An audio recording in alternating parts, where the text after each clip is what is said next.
About 15 years ago, when I was living on Hvar in Jelsa, the internet stopped working, which for a blogger is terrible. My wife, who dealt with all these problems because my Croatian wasn't good enough, called and they were told that it would be 7 days before they could come and look at the internet, which really was quite a long time. I went down to the cafe and I did my deadlines there and everything was okay for that day, but still no internet. And the next day my wife was in Split, and so I had the two young kids, and I was on a deadline, so I had to take them down to a cafe. It was a bit smoky inside, and it wasn't really great for small kids to be there. We had another 6 days of this, so I posted on Facebook and I asked if there was a Croatian solution to try and get things fixed a little bit quicker. And a friend of mine sent me a message and said, if you email this address, this is the PR lady of the company, and she doesn't like to have bad PR, and if you say that you are an international blogger living in Croatia, let's see what will happen. And so I emailed as requested, and within 2 minutes I had a reply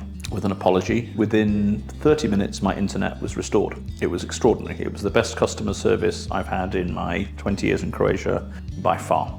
A few months later, a friend of mine in Stari Grad, who runs a tourism business, called me in May, and he said to me, what was it that you did to get your internet fixed so quickly? Because ours has just gone down and they've told us it's going to take 9 days. And so I emailed the woman again and I said, you asked me if there's anything you could do to help in future, and here's my friend. And my friend called me 3 hours later and said, my internet's been fixed. What is it that you did? And I said, I really don't know. But then I realized that one of the things about life in Croatia is people don't really care about the customer as long as there is no way that the customer can make them feel bad. And if there is a possibility that some negative publicity will come, they will try everything they can to suppress that. A few years later, I had bought a car in Germany and I imported it into Croatia. I went to register the car in Split. I got to the customs house and I had to go to, I think, 8 different offices to get a stamp here and a stamp here and a stamp here. And people were generally helpful until I got to this one room. And every Croat will know exactly what I'm talking about. So you knock on the door,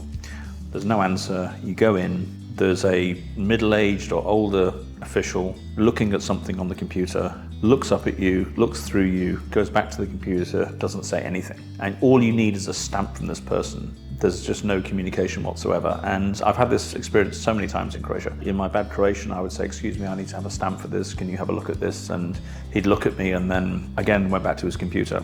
And this was 2013, just after Croatia had joined the EU. And so I said to him in Croatian that I was a blogger and I was doing a story on how the customs house had changed since EU entry. And I would love to quote him, and if possible, if I could take his photograph. And I lifted up the camera to take a picture of him. And he looked at me and shouted, like, no quote, no photos, give me your paper. I gave him the paper and he stamped it immediately. And I looked at his computer as he was doing it and he was playing Angry Birds. All he wanted to do was to be left alone. And so this threat of him being exposed of something was enough to make him move. What I did after that was I wrote about this explanation and I said to people, try it yourself as a Croat. Don't lie and say you're a journalist, but say you have a friend who is researching, or a friend who is a blogger. I guarantee you will have a better customer experience. And 3 of my friends did, and they said, you know what, it really does work.